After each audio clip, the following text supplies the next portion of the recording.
تو ہم بات کر رہے تھے اینیمل رائٹس ان اسلام کے حوالے سے. اس پریزنٹیشن میں ہم نے کوشش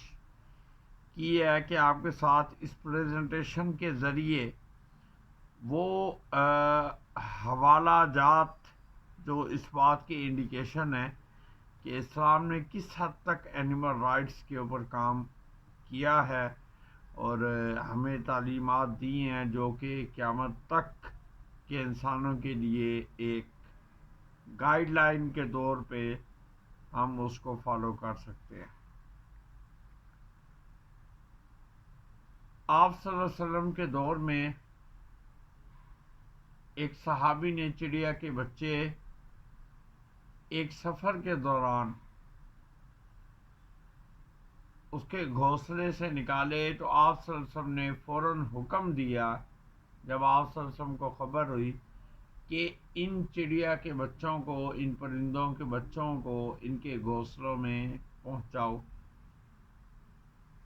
اسی طرح چیونٹی کا جو واقعہ ہے اس کی احادیث ہمارے سامنے ہیں. کیمل کے حوالے سے جو ہے وہ چیزیں ہمارے سامنے ہیں کہ ایک دفعہ ایک اونٹ نے آپ صلی اللہ علیہ وسلم کی بارگاہ میں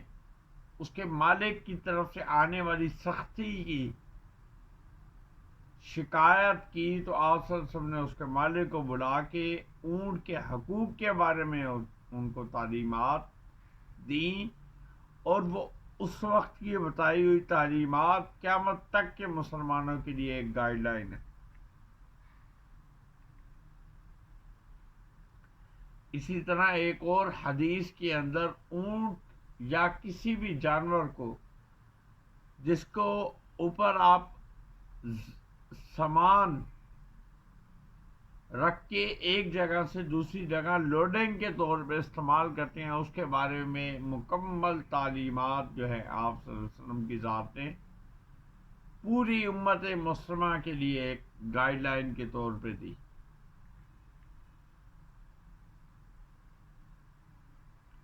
ایک اور حدیث کے اندر آپ صلی اللہ علیہ وآلہ وسلم نے فرمایا کہ ہر وہ شخص جس نے ایک پودا بویا ہے یا کسی جانور کو کھلایا ہے اس کا بھی انشاءاللہ عز و جل اللہ کی بارگاہ میں اس کو ریوارڈ ملے گا.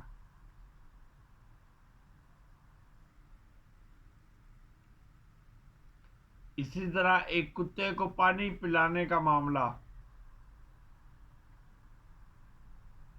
کہ ایک عورت نے اپنے جوتے سے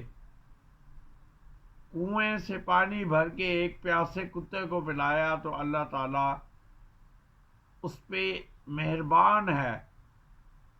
اس کو اس کام کے بدلے اس کا اجر جو ہے وہ میرے رب کی ذات نے دینا. بلیوں کے بارے میں آپ صلی اللہ علیہ وسلم کی تعلیمات اس بات کی انڈیکیشن ہے کہ بلیوں کے حقوق اسلام میں اس حد تک ہیں کہ بلی جس شخص نے رکھی ہے اس کے بچپن سے لے کر اس کی جوانی اور بلی کے بڑھاپے کی عمر تک اس کے کھانے پینے اور تمام معاملات کی ذمہ داری اور اس کا جواب دے وہ مالک ہے جس نے وہ بلی رکھی. اسی طرح جانوروں کے اوپر وزن لادنے کا جو معاملہ ہے وہ تمام افراد جو جانوروں کو لوڈنگ اور سامان کو ایک جگہ سے دوسری جگہ پہنچانے کا معاملات کو دیکھتے ہیں ان کے لیے یہ گائیڈ کہ جانور کے کیپیسٹی سے زیادہ اس کے اوور لوڈنگ کرنا اسلامی تعلیمات کی خلاف ورزی ہے.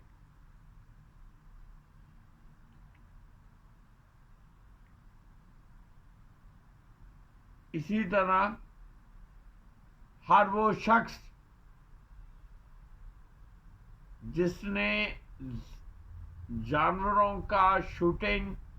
شکار، اور وہ جانور جن کو شکار کرتے ہوئے ان کو تکلیف کا سامنا ہوتا ہے، اس تکلیف سے منع فرمایا۔ ہارس، گھوڑوں کے الگ سے تعلیمات ہیں اسلام کے اندر، اس کے باقاعدہ احادیث موجود ہیں، اور گھوڑوں کو جنگ کی نیت سے پالنا صدقہ جاری ہے۔ گھوڑوں کی خصوصیات کے لیے باقاعدہ احادیث اور قرآن پاک کے حوالہ جات موجود ہیں۔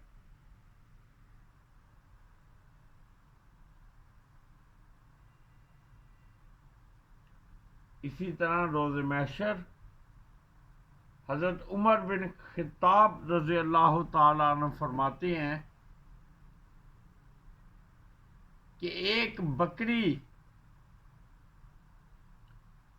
اگر پل کے ناقص ہونے کی وجہ سے دریا میں گر جاتی ہے تو میں خلیفہ ہونے کے ناطے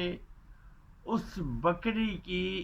زندگی کا اللہ کی بارگاہ میں جواب دوں۔ اسی طرح ایک اور جگہ فرمایا